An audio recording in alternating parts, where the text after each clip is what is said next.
से आप निकालेंगे उत्पत्ति। उत्पत्ति का अध्याय 2 का 15 पद।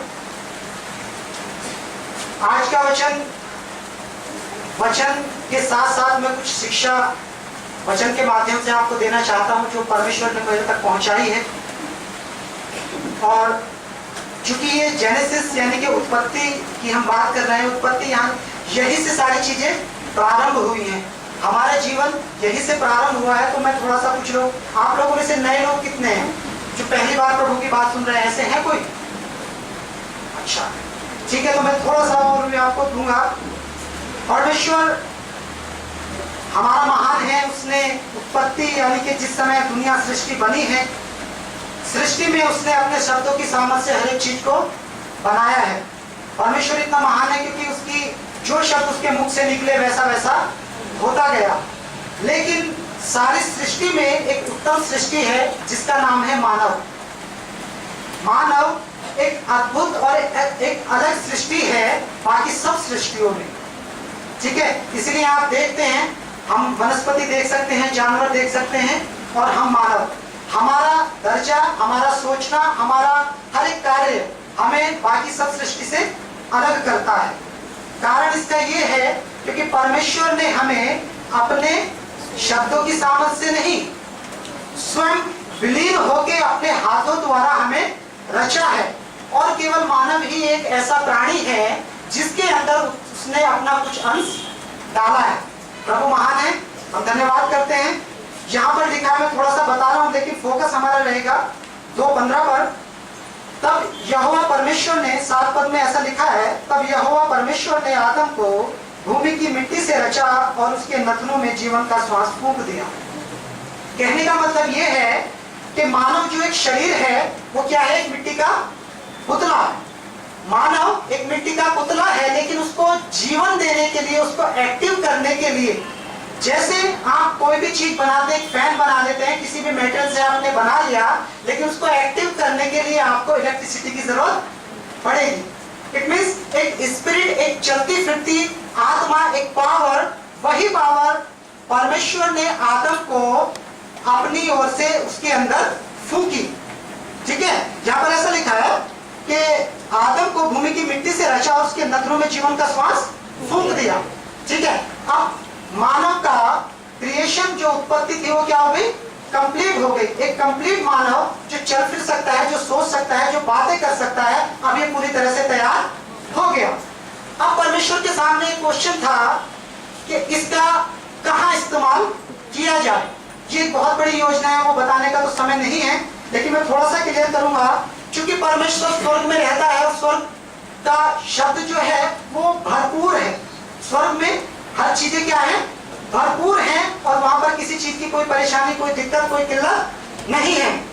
यहाँ पर भी, इवन पृथ्वी पर भी जो चीजें, जो आशीषें आती हैं वो भी सीधे स्वर्ग से ही आती हैं।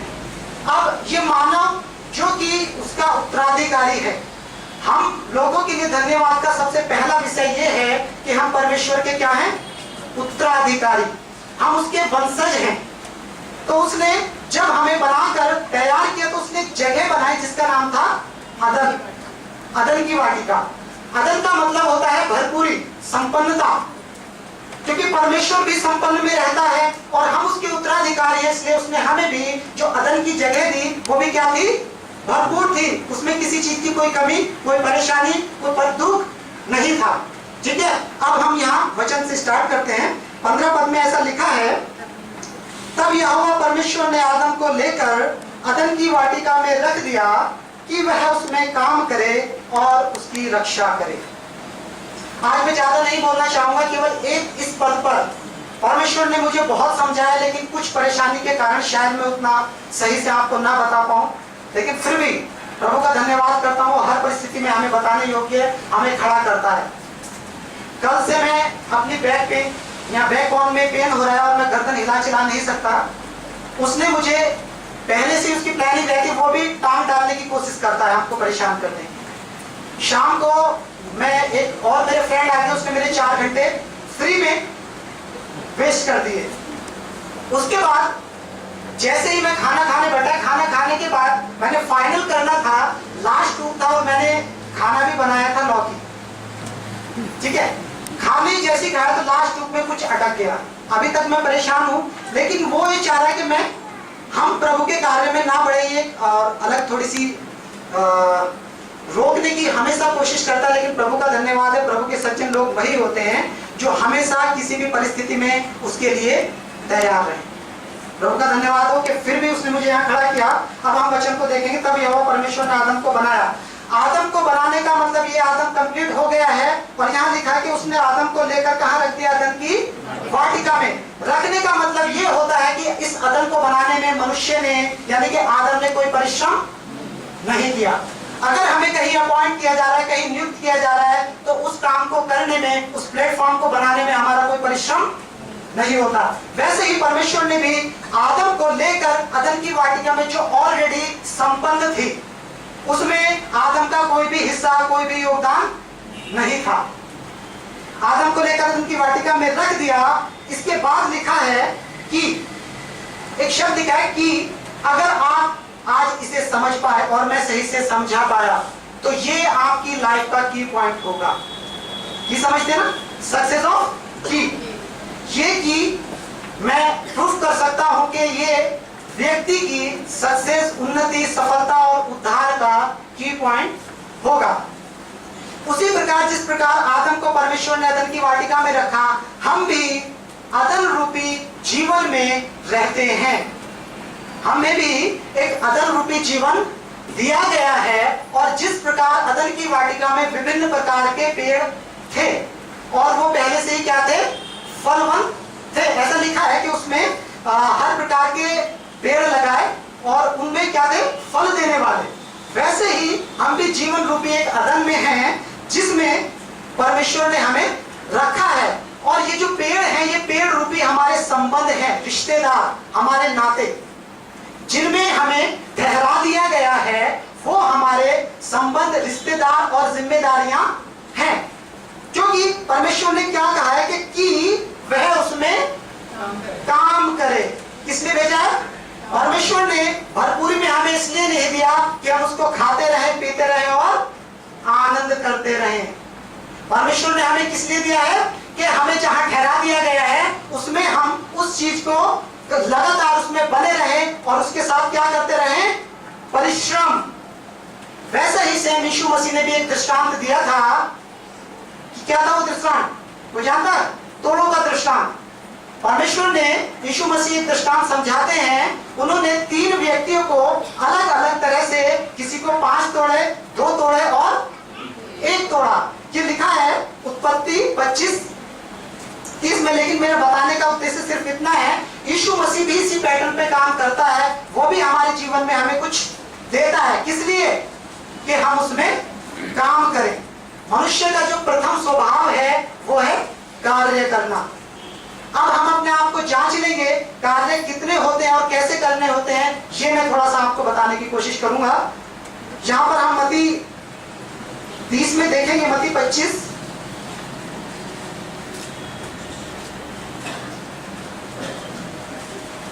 मत्ती 25 अध्याय, तोड़ों का दृष्टांत। यहां पर मैं आपको 21 पद से थोड़ी थोड़ी डिटेल बता रहा हूं, क्योंकि समय उतना नहीं है। यीशु मसीह ने 3 व्यक्तियों को बुलाकर उनको तोड़े, यानी कि कुछ कुछ संपत्ति दी। ठीक है, यहाँ पर लिखा है कि एक साहूकार था, वो बाहर जाता है, वो व्यक्ति को क्या देता है? तोड़े। तोड़े मीन्स करेंसी होती है जो आपको कुछ ही चीज के लिए दी जाती है। तो एक व्यक्ति को 5, दूसरे को 2 और एक को 1 मिली। ठीक है, लेकिन जिसको 1 मिली थी, 2 और 5 वाले ने इसको क्या किया? मल्टीप्लाई किया, यानी कि लेकर उसमें वो घर नहीं बैठ गए। जो आपको मिला है उसको लेकर घर बैठना नहीं है। वो लोग लग गए और वो काम कर करके उन्होंने उसको क्या किया? बढ़ाया। लेकिन जो 1 वाला था, इसने सोचा कि जो मुझे मिला है मैं इसे खर्च या किसी को देकर व्यर्थ ना करूं। इसने उसे रख दिया, और बाद में जब स्वामी आके पूछता है कि आपकी क्या प्रोग्रेस है, तो ये व्यक्ति, बाकी जो दोनों थे वो कहते कि मैंने 5 से और 5 कमाए।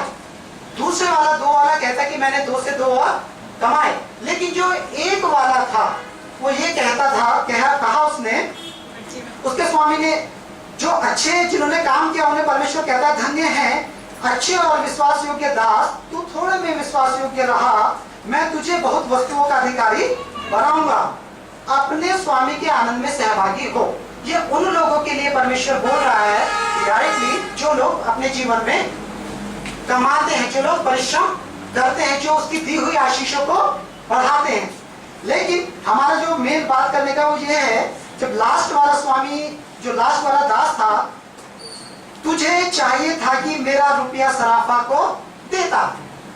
यीशु मसीह उससे बात कर रहे हैं कि स्वामी उससे बात कर रहा है जिसे एक मिला था, तुझे चाहिए था कि मेरा रुपया सराफा को देता, तब मैं आकर अपना ध्यान ब्याज समेत ले लेता, इसलिए वह तोड़ा उससे ले लो और जिसके पास तोड़े हैं उसे दे दो।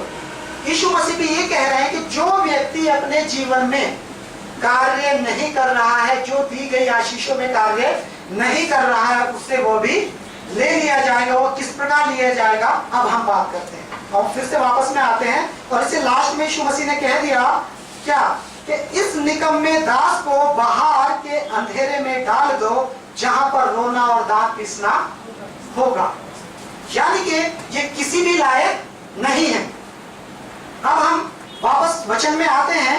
अदन की वाटिका में रख दिया कि वह उसमें काम करे। मैं आपको सबसे पहले बता देना चाहता हूं कि आदमी के जीवन में कितने प्रकार के कार्य होते हैं।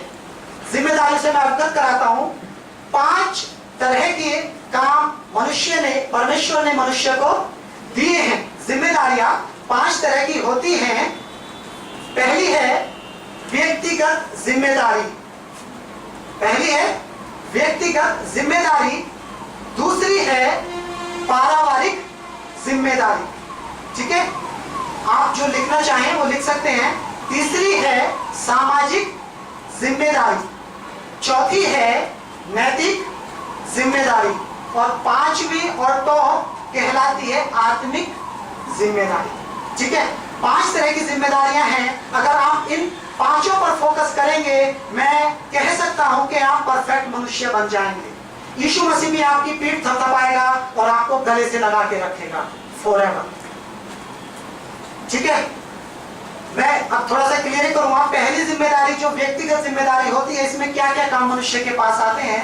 पहली जिम्मेदारी जो व्यक्तिगत जिम्मेदारी है, इसे अपने आप को जो कुछ मिला है इसे ये ऑब्जर्व नहीं करना है, लेकिन इसने जीवन में क्या करना है, ये उसकी अपनी व्यक्तिगत जिम्मेदारी कहलाती है। उसका टारगेट, उसका गोल फिक्स होना चाहिए कि मैंने लाइफ में ये अचीवमेंट तक पहुंचना है। मैंने डॉक्टर, इंजीनियर जो भी कुछ है उससे पहले सेट करना है और उसको पाने के लिए नियत प्रयास करना है, जिसके लिए यीशु मसीह ने कहा है कि काम कर। ठीक है, दूसरी जिम्मेदारी है पारिवारिक जिम्मेदारी। जब हम अपने परिवार में, अगर आशीष मेरे जीवन में नहीं आ रही है, अगर मैं अपने जीवन में नहीं बदल रहा हूं, तो पक्की बात है मेरा परिवार नहीं बदलेगा। मैं गारंटी से कह सकता हूं, यीशु मसीह कोई हवा में काम करने वाला परमेश्वर नहीं है। वो आपको सिस्टमेटिकली, वो आपको एक आधार से स्टार्ट करेगा। बदलाव अगर आपके जीवन में नहीं है, काम अगर आपके जीवन में नहीं है, तो पक्की बात है आपके परिवारों में भी काम नहीं होगा। आपको देखना है कि मेरे परिवारों की क्या क्या जिम्मेदारियां हैं, मैंने माँ बाप का कैसे आदर करना है, मैंने भाइयों को कैसे संग रखना है, और मैंने इन लोगों को ऊंचे स्तर तक कैसे पहुंचाना है। थर्ड जिम्मेदारी कहलाती है सामाजिक जिम्मेदारी। सामाजिक जिम्मेदारी में हम लोग वो कार्य देखते हैं जो हमें समाज के लिए निहित होते हैं।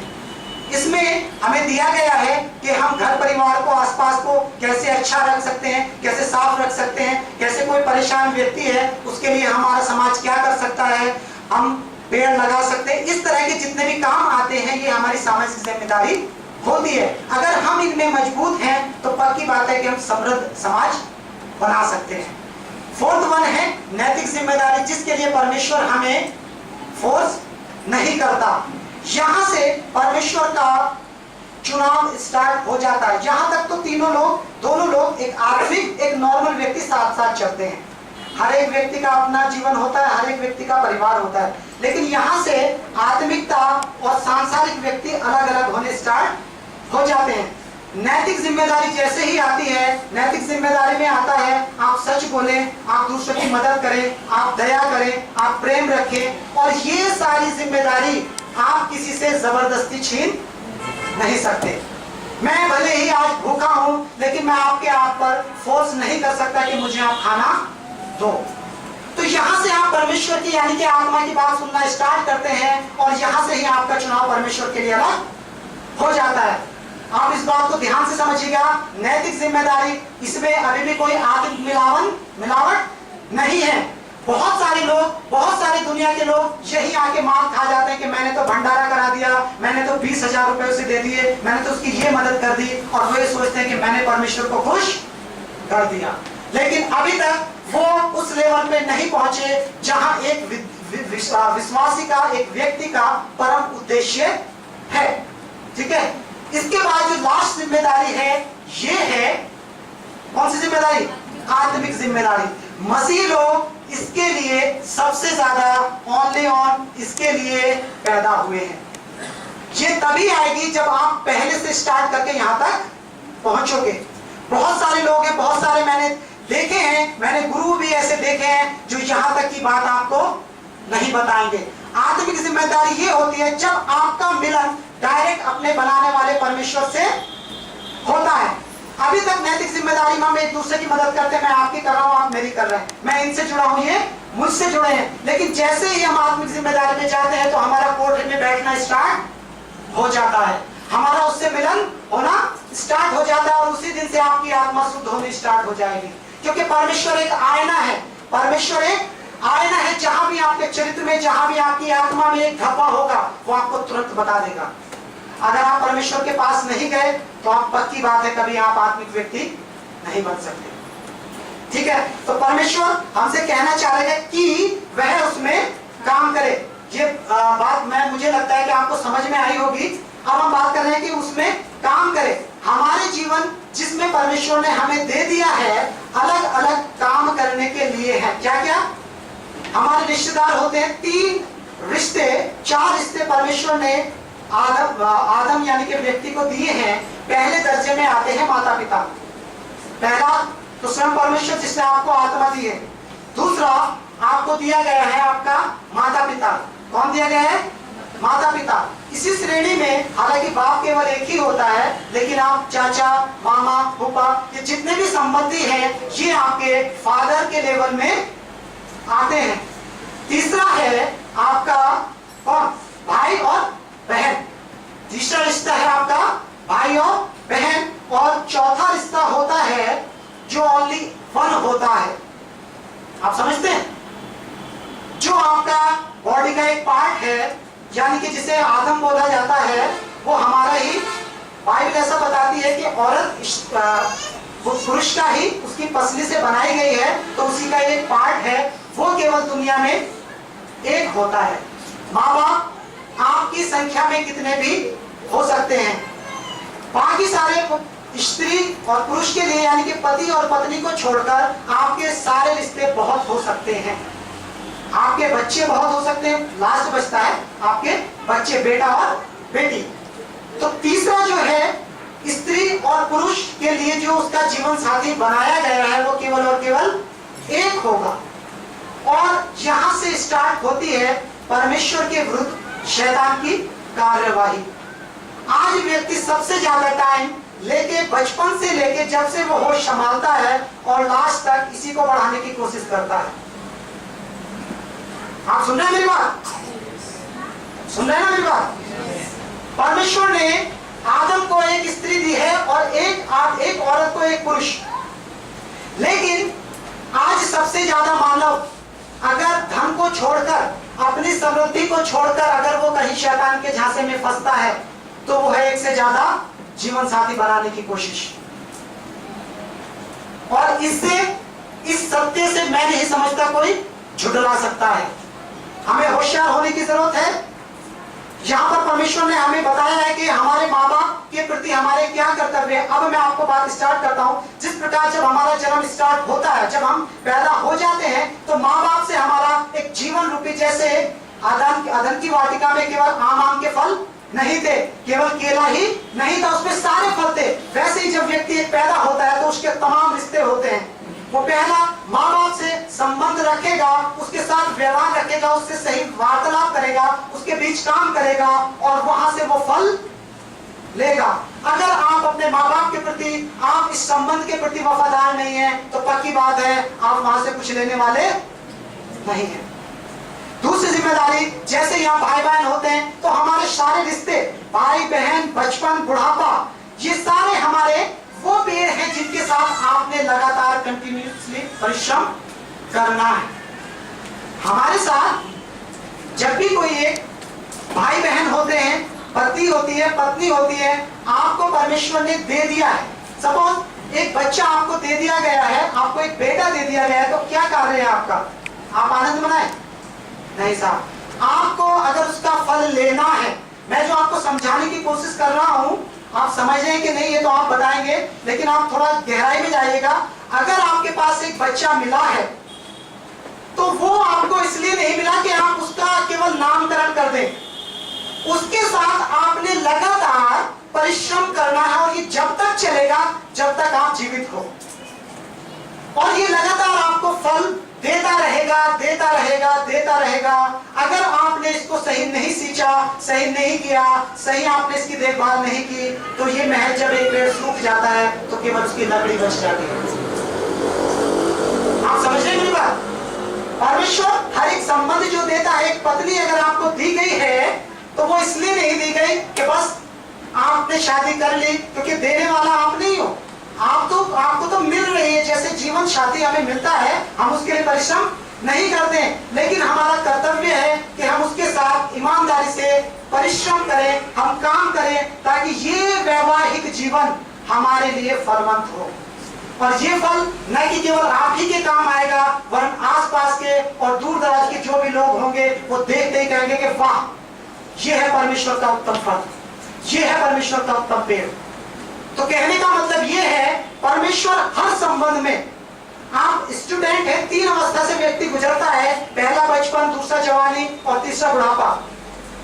बचपन इसलिए दिया गया है कि हम जवानी के लिए अपने आप को एक्सपर्ट करें, इसके लिए, और परमेश्वर के लिए केवल एक ही चीज काम की है, वो है आपकी जवानी।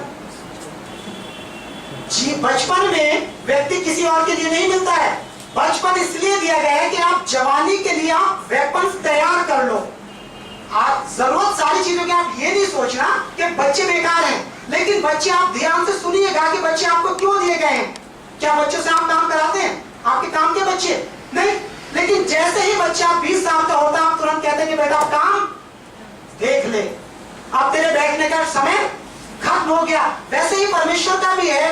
परमेश्वर ने हमें बचपन इसलिए दिया है कि हम ज्ञान से अपने आप को सुशोभित कर लें। जिन व्यक्तियों ने, जिन बच्चों ने अपने साथ परमेश्वर काम, शिक्षा के साथ लगातार काम किया है, लगातार परिश्रम किया है, वो आज कहीं ना कहीं किसी ना किसी पोस्ट पर जरूर होंगे। लेकिन जो बच्चा अपने आनंद, अपनी मौज, अपनी मस्ती में रहा, यानी कि उसने अपने इस बचपन के लिए कोई परिश्रम नहीं किया, उसका रिजल्ट आप समाज में देख सकते हैं। क्योंकि इसके बचपन में वो सांप रूपी शैतान, वो शैतान जो चाहता है कि व्यक्ति एक्सपर्ट ना बने, ये व्यक्ति परमेश्वर के पास ना जाए, वो उसे सांप नष्ट कर देगा। और ये वो माँ बाप हैं जो केवल, आप माँ बाप जितने भी हैं, आप ध्यान से सुनिएगा, अगर आपके पास एक भी बच्चा है तो आराम करने का वक्त खत्म हो गया है। परमेश्वर एक एक आत्मा का आपसे हिसाब लेगा। जो आपको दिया गया है, जो तोड़े आपको दिए गए हैं, उनसे हर एक का हिसाब आपसे लिया जाएगा। अगर आप नहीं दे पाए तो मैंने आपको पहले पढ़ के सुना दिया कि इस निकम्मे दास का क्या करना है। वैसे ही हम लोगों की रेस्पॉन्सिबिलिटी बनती है कि जो भी फल का वृक्ष हमें दिया जाता है, हम उसके साथ क्या करें, काम करें, और उससे क्या हो, वो लगातार क्या होता रहे, फलवंत। बच्चा आपको दिया गया, उसके साथ परिश्रम करना है। हर एक की अपनी अपनी जिम्मेदारी है कि वो अपने उन चीजों से परिश्रम करता रहे। और आगे लिखी है, काम करे और उसकी रक्षा करे। दूसरा इसका पहलू है, आदम को इसलिए नहीं बनाया था, मैंने पहले ही बता दिया, उसमें काम करे और उसकी रक्षा करे। काम दुनिया के सारे व्यक्ति लगभग कर लेते हैं, सही करें या गलत। अगर गलत होता है तो इस सेकंड पॉइंट है, वो उसकी क्या नहीं कर पाते, रक्षा। आदम को परमेश्वर ने अदन की वाटिका जो दी थी वो भरपूर थी, लेकिन वो उसकी क्या नहीं कर पाया था, यानी कि अपने ही जीवन में उसने परमेश्वर ने आदम को बनाया कि आदम की वाटिका तक की रक्षा करे, लेकिन ये बेचारा स्वयं अपनी भी रक्षा नहीं कर पाया। ये जो ना करने के लिए परमेश्वर ने उसे बोला था, इसने वही कार्य किया। वैसे ही आप लोग, कितने लोग हैं जो बचपन से बढ़ते आ रहे हैं लगातार, बचपन भी मैंने देखा है और अब जवानी में भी चल रहा। मैं समझता हूँ कि आप लोगों के साथ भी ये स्थिति होगी, लेकिन क्या आप कह सकते हैं कि आपने परफेक्ट बचपन गुजारा? क्या आज आप परफेक्ट जवानी गुजार रहे हैं? आप इसकी रक्षा करने में सक्षम हैं? ये है परमेश्वर। मुझे अच्छी तरह याद है, मैं थोड़ा सा अपने बारे में बताना चाहता हूँ। मैं यहाँ से 4 साल पहले गुड़गांव के अंदर कंस्ट्रक्शन ठेकेदार था और मैं ठेके लेकर बिल्डिंग, घरों का बुनन का काम लेता था। मैंने अपने जीवन में बहुत पैसा कमाया है। वहाँ 5 साल मैंने वो कार्य किया और मैंने बहुत पैसा कमाया, लेकिन पहला कार्य तो मैंने कर लिया, आई मीन काम करना, लेकिन उस धन की रक्षा में नहीं कर सका। आप लोग भी जितने यहाँ बैठे हैं, हर व्यक्ति परिश्रम करता है अपने बच्चों के साथ, अपने घर के साथ, अपने परिवार के साथ, अपने जीविका के साथ, लेकिन जरा आप अपने अंदर देखिए कि आप कितने लोग उसकी रक्षा कर पाते हैं। अगर आपको काम दिया गया है तो आप कितने प्रतिशत काम के प्रति वफादार हैं और वहां से जो फल आपको मिलता है उसकी कितनों की रक्षा आपने की है। अगर बच्चे आपको मिले हैं तो कितनों को आपने मेहनत करके फलवंत किया है और कितनों की आपने लगातार उनकी रक्षा की है। ये परमेश्वर आपसे हर एक चीज का हिसाब लेगा, क्योंकि उसने कोई भी चीज फ्री में नहीं दी। ठीक है, अब जो मेरा फोकस है, क्यों नहीं हो पाया ये आप समझ गए ना। आपने चेक कर लिया। मैं तो जानता हूं कि मैं इन तीनों चीजों में से ना तो अपनी पूरी रीति से जवानी की रक्षा कर पाया, ना मैंने बचपन पूरी ईमानदारी से बिताया। कहीं ना कहीं मेरे साथ साथ मेरे परिवार की, मेरे घर वालों की, मेरे शिक्षकों की कमी उसमें रही है और सबसे ज्यादा मेरी रही है। लेकिन आज जब मैं जवानी में हूं, लेकिन अब परमेश्वर ने मुझे अपने राज्य में ले लिया है और अब मेरा एक ही ध्येय है कि जो कुछ अब मेरे पास है मैं उसकी पूरी ईमानदारी से उसमें काम करूं और उसकी रक्षा करूं। क्यों नहीं कर पाता? हमारा सेकंड चैलेंज स्टार्ट होता है कि व्यक्ति आखिर क्यों रक्षा नहीं कर पाता। आप सुन रहे मेरी बात? आपको समझ में आ रही है? व्यक्ति क्यों नहीं रक्षा कर पाता? 2 तरह से व्यक्ति करप्ट होता है।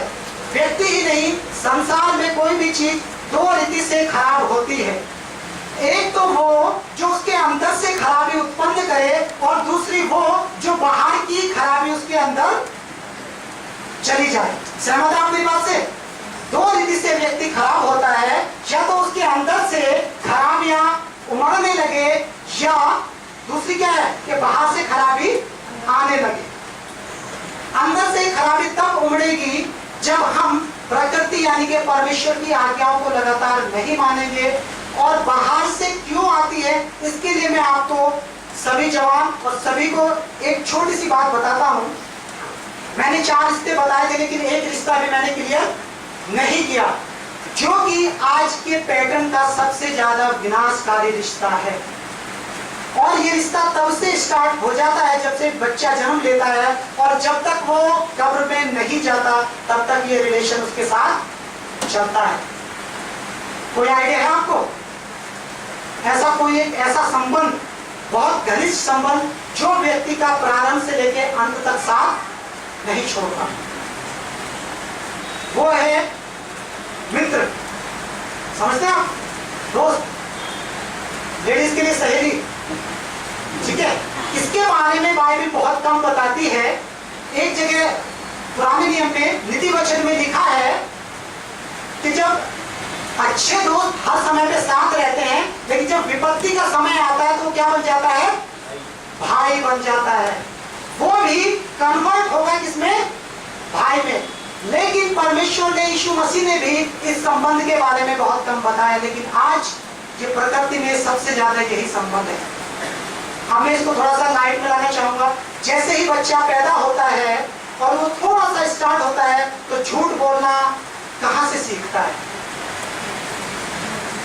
घर में आपको वो शिक्षा एक बच्चे को, जितने भी चाचा ताऊ मामा जितने भी बड़े हैं, माँ बाप नहीं सिखाते, बड़े भाई नहीं सिखाते, टीचर नहीं सिखाते, कोई एक ऐसा नहीं है जो हमें ये सारी चीजें सिखाता है। झूठ बोलना, चोरी करना, व्यभिचार करना, पाप करना, तो फिर कहां से हम एक्सपर्ट होते हैं? किसी ने अपने आप पे दृष्टि डाली है? आप समझना मेरी बात सारे जवान। बच्चा जैसे जाता है और अगर उसके नंबर कम आए तो दूसरा बच्चा उसको बोलता है कि जाके ये बोलना है, ठीक है? हर जगह आपको कोहनी मार मिलेंगे, हर जगह हर अवस्था में आपको कोहनी मार मिलेंगे। वो ना तो आप सक्सेस होंगे ना आपको सक्सेस होने देंगे, क्योंकि ये वो मित्र है जिन्हें हम मित्र समझते हैं। लेकिन शैतान सबसे ज्यादा इनकी ड्रेस में आके काम करेगा आपके जीवन में। अब आप थोड़े से बड़े होते हैं, जैसे ही आपका थोड़ा सा एक स्तर ऊपर उठ के आया तो आपके साथ और खेलने वाले स्टार्ट हो जाएंगे। आपको पता है कि मेरा कार्य है परमेश्वर में शिक्षा लेना, मुझे एक स्टूडेंट बनाया गया है, लेकिन मैं शिक्षा लूं, लेकिन यही गोली मार आपको लेके जाएंगे कि आओ हमें खेल खेलना है, ठीक है? कोई भाई आपको कहता है कि हम 6 घंटे क्रिकेट खेलेंगे, बच्चे हैं यहाँ पर? कोई नहीं है। जो भी खेल खेलते हो, कोई कहता है माँ बाप, कोई बड़ा भाई? उसके बाद थोड़ा सा नेक्स्ट लेवल आता है, जब बच्चा समझदार हो जाता है और स्कूल में एक्सपर्ट होने लगता है, तब यही है जो आपको मूवी के लिए कौन लेके जाता है? Mummy papa? जवाब दो भाई। कौन है जो स्कूल से कहता है कि आप बंक मारो और हमें जाना है मूवी देखने? वो भी दोस्त, ठीक है? तो मैं ये नहीं कह रहा कि सारे दोस्त होते हैं। उसके बाद जैसे जैसे आपके अंदर जवानी के लक्षण आएंगे तो यही है साहब, जो व्यभिचार, जो सबसे ज्यादा घिनौना अपराध है, यही आपको एक्सपर्ट बनाएंगे, यही आपको एक्सपर्ट बनाते हैं। इसके बाद जब हमारी शादी हो जाती है तो यही है जो कलेश, फ्रेंड्स होती है ना, सहेली, अब पारिवारिक जीवन स्टार्ट होता है। मेरी सहेली तो ये है, मेरी सहेली वो है, और ये कहेगी तू इतना काम करती है, मैं तो ऐसे डरा के रखती हूँ, मतलब जूते की ना नोक पे रखती हूँ उसे। यही सहेली है जो आपके पारिवारिक और वैवाहिक जीवन को नष्ट की कगार पे ले जाएगी। मैं आपको दूसरा पहलू भी बताऊंगा, और जैसे जैसे आप चलते जाएंगे लास्ट तक ये आपके साथ रहेगा। लेकिन मैं ये नहीं कह रहा कि सारे फ्रेंड्स ऐसे ही होते हैं, किंतु सारे फ्रेंड ऐसे ही नहीं होते हैं। ये आपका चयन है और यही आपकी रक्षा करेगा, यही आपको काम करने के लिए प्रेरित करेगा, अगर आपका चुनाव सही है। और वो केवल हो सकता है मसीही दोस्त। उसके साथ भी एक शब्द और जोड़ लीजिए, अच्छा मसीही मित्र आपको जीवन के सही रास्ते पर ले जा सकता है। हेमराज जरा यहाँ ना, ये हेमराज मेरा भाई है, बुआ का लड़का। इसने शायद गवाही नहीं दी, ये डरता है, लेकिन कल इसने अपनी गवाही मेरे साथ शेयर की थी। ये जवान मोटर मैकेनिक है और होंडाई में शोरूम में आज काम कर रहा है। ये इससे पहले चंडीगढ़ में काम कर रहा था। चंडीगढ़ में रहते रहते इसकी कल गवाही थी कि मैंने हर एक नशा करता था, इवन कर रहा था अभी तक। मैं हर प्रकार के नशे, हर प्रकार की बुरी संगति में था, लेकिन ये मेरे साथ महज 10 दिन से रह रहा है। मैं ये नहीं कह रहा कि मैं बहुत अच्छा हूं, मैं ये नहीं कह रहा कि मैं पूर्ण पवित्र हूं, लेकिन फिर भी इसकी गवाही है। अब ये आपको बताएगा, ये कह रहा है कि मैंने इन 10 दिनों में ना तो कोई सिगरेट पी है, ना शराब पी है, और ना ही किसी प्रकार का सेवन किया है। और अगर किसी को मैंने पीते हुए देखा है या मुझे स्मेल भी आई है तो मुझे उसमें से बदबू आई है। किसका परिवर्तन है? क्या शहर का? नहीं साहब, केवल फ्रेंड, मित्र, वो आपका भाई होगा। आपको कैटेगरी में डालना आना चाहिए, आप उसे भाई कहिए, मित्र कोई नहीं होता। ये अंग्रेजी भाषा है फ्रेंड। जैसे 3 काल होते हैं, प्रेजेंट, वर्तमान और फ्यूचर, जबकि 2 ही काल होते हैं, या तो पास्ट या फ्यूचर, प्रेजेंट कुछ नहीं होता। वैसे ही ये हमने अधोलोक बना लिया है मित्र का। धन्यवाद, परमेश्वर आपको ऐसी आशीष देता रहे। ये आपने अधोलोक बना लिया है, यही से आपके भाई निकलेंगे, मददगार निकलेंगे, और यही से वो जो आपको नरक में लेके जाएंगे। आपको जजमेंट आना चाहिए, आपको क्लियर करना आना चाहिए। अगर कोई भी मेरी बहन है, एक को छोड़ के यहाँ जितनी भी बैठी हैं, ठीक है, क्योंकि यहाँ एक वो भी है जो मेरी बहन नहीं है। बाकी सभी बहनों से मेरी रिक्वेस्ट है कि आपको क्लियर करना आना चाहिए कि ये व्यक्ति मेरा क्या लगता है।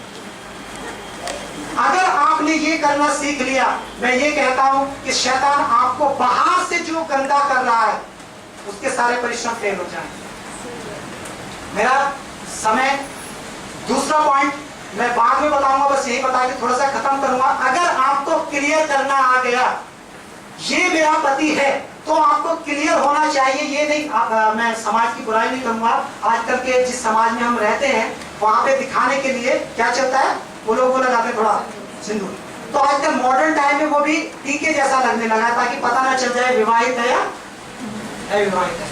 आपको शर्म नहीं होनी चाहिए। हम लोग नहीं लगाते, लेकिन आप क्लियर कीजिए मैं एक विवाहित हूं, अब मेरे बाकी क्या हैं, भाई हैं, बाकी मेरे चाचा हैं, बाकी मेरे पापा हैं जो मेरे पापा की श्रेणी में आते हैं, या अब जो छोटे हैं वो मेरे बच्चे हैं। अगर ये अंदर आपने सीख लिया, मैं गारंटी देता हूं साहब, शैतान आपको इस रूप में तो परेशान नहीं कर सकता।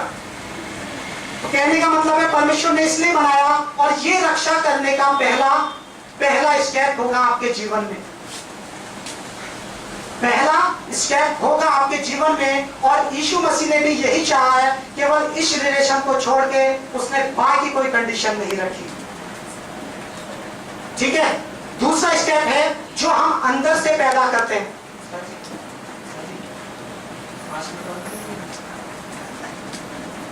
दूसरा स्टेप है जो चीजें हमारे अंदर से, ये बात मेरी आपको समझ में आई?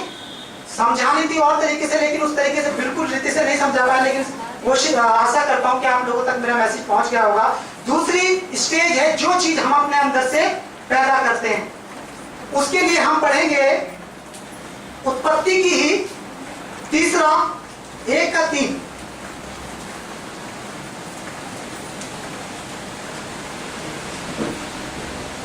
जब परमेश्वर ने कहा उजियाला हो तो हो गया। क्या हुआ? परमेश्वर ने कहा उजियाला हो तो उजियाला हो गया। इससे पहले मैं आपको थोड़ी सी चीज बताना चाहता हूं। सृष्टि निर्माण में यहां लिखा है, आदि में परमेश्वर ने आकाश और पृथ्वी की सृष्टि की। एक से दूसरे पद में लिखा है पृथ्वी बेडौल और सुनसान पड़ी थी। पृथ्वी क्या पड़ी थी? बेडौल और सुनसान। हमारे वैवाहिक जीवन भी ऐसे ही कुछ होते हैं। चलिए हमारा पॉइंट नहीं, आगे चलते हैं। परमेश्वर का आत्मा जल के ऊपर मंडराता था। जब परमेश्वर ने कहा उजियाला हो तो उजियाला हो गया।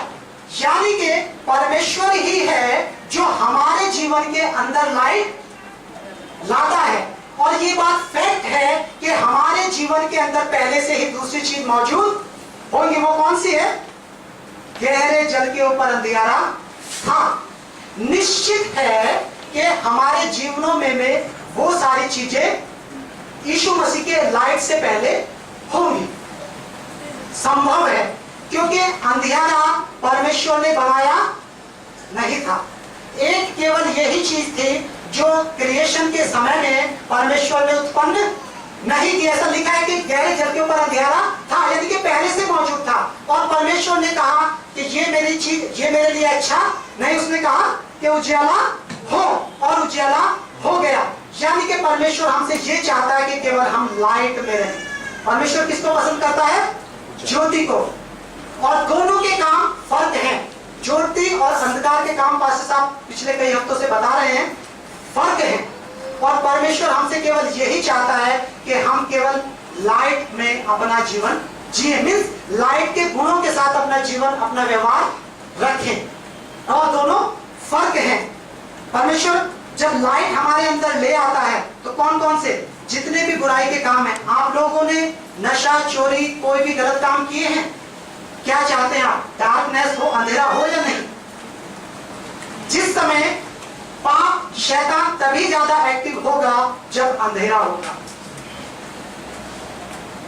नशा करने वाला शाम के समय सबसे ज्यादा मुंह फाड़ता है अपना, उसे चुलबुल हो जाती है, दिन बिता लेता है। वैसे ही चोरी करने वाला दिन भर तो ताकता रहता है कि ये बढ़िया चीज है, आज शाम को हाथ यहां साफ करना है, लेकिन काम नहीं कर सकता। समझ आ मेरी बात? यानी कि अंधेरे वाले केवल अपनी चीजें देख सकते हैं लेकिन काम नहीं कर सकते, और जो शैतान होगा वो केवल देखता रहेगा। लेकिन जो लाइट वाले हैं, ये दान ये तो परमेश्वर ने हमें कह दिया कि गुप्त में देना चाहिए, वरना हम तो 10 रुपए भी दे तो हाथ बुलवा दे कि भाई जी मैंने उसकी ये मदद की है। क्यों? क्योंकि हमारी आत्मा, जो हमारा सोल है, वो क्या होती है? चौड़ी होती है, फक्र है, ये परमेश्वर का गुण है। जब भी हम कोई भलाई का काम करते हैं तो हम उसमें गर्व महसूस करते हैं। क्या करते हैं? गर्व महसूस करते हैं। लेकिन जैसे ही हम कोई गलत काम करते हैं तो उसमें हमें क्या होती है? शर्म होती है, यानी कि हमें उसमें अंधेरा चाहिए। हमें चोरी करनी है तब हमें अंधेरा चाहिए, जो भी काम है। अब आप देखिएगा, जो बताना चाह रहा हूं, अब स्टार्ट होती है बात। हम लोग कैसा जीवन प्रारंभ कर रहे हैं अपने जीवन में? अंधेरे में जी रहे हैं। पहले लोग, गांव के लोग या जितने भी पुराने समय के लोग होते थे, वो ठीक शाम हुई, शाम को खाना खा लिया और शाम होते ही उनकी प्लानिंग हो गई कि अब हमें सोना है। सोते उस वक्त के लोग भी 8 घंटा थे, आज के भी हैं। लेकिन आज कितने बजे तक लोग जाग रहे हैं? आप किस में जीवन बिता रहे हो? परमेश्वर ने आपको अपने पूरे कार्य करने के लिए पूरा दिन दिया है, जिसकी पावर उससे ज्यादा है। लेकिन हम लोग रात के 2-2 बजे तक, 1-1 बजे तक, और मैं आपको स्पष्ट करना चाहता हूं, रात के 8 बजे की आपकी फीलिंग या रात के 10 बजे की आपकी फीलिंग और सुबह के 4 बजे की फीलिंग में आप अपना अंतर देखना। जब आप सुबह उठते हो तो आप परमेश्वर की तरफ दौड़ते हो, आपका सब कुछ नया होता है, क्योंकि परमेश्वर आपसे ये उम्मीद रखता है। परमेश्वर आपसे उम्मीद रखता है कि आप जल्दी, रात्रि मैंने सोने के लिए बनाई है, इसका मतलब जो शैतान का जो रूल करता है उसमें आप सो जाओ, यानी कि मृतक जैसे हो जाओ। पुष्टि मैं करूंगा, आप जैसे भी क्रिएशन सारी पढ़ेंगे, परमेश्वर ने कहा, और परमेश्वर ने कहा उजाला हो जाए, उजाला हो गया। परमेश्वर ने उजाले को देखा कि अच्छा है। उन्होंने उजाले और अंधेरे को अच्छा नहीं कहा। देखिए, आप स्पष्ट कीजिए, बाइबल में स्पष्ट लिखा उजाले को ही परमेश्वर ने अच्छा कह दिया, वरना जब दिन समाप्त होता था परमेश्वर तब कहता था अच्छा है, जब उसने दिन और रात दोनों बता दी। लेकिन परमेश्वर ने केवल उजाले को बोल दिया कि यही अच्छा है। अब आपका डिसीजन है कि आप किस में ज्यादा एक्टिव हो। लोग पैटर्न बदलते जा रहे हैं, रात में 2 बजे तक सोते हैं और सुबह 8 बजे, 10 बजे और 11 बजे उठते हैं। क्या है ये? किसके लिए जाग रहे हो आप? क्या होता है उस समय? शराब पीने वाला शाम को ही शराब पीता है, उसकी पार्टी पार। ये उन लोगों का काम है जो अंधकार में रहते हैं।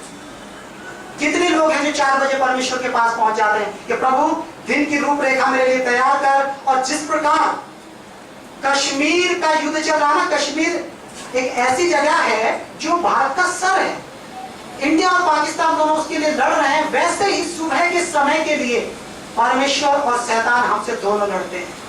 लेकिन हम किसके साथ? आप मेरी बात समझ रहे हैं? आप किसके साथ हैं? आप गर्दन तो दिन की काट देते हो और 11 बजे उठ के उसकी धड़ को लाद के अब फटाफट इधर भागो उधर भागो, क्योंकि आपकी कोई परमेश्वर के साथ ना आपके साथ परमेश्वर के साथ कोई प्लानिंग है ना आपका कोई प्लान है, क्योंकि आप तो उठे इस समय। जब दिन मर चुका है आप उस समय अपनी तैयारी कर रहे हो, लेकिन परमेश्वर आपसे ऐसी उम्मीद नहीं रखता। वो ये कह रहा है कि आप जैसे ही शाम होती है, और वचन में हर जगह लिखा है, केवल एक ही स्टेटमेंट सब जगह सेम है, तथा सांझ हुई फिर भोर हुई, सांझ हुई फिर भोर हुई, यानी कि इसके बीच परमेश्वर ने कोई काम।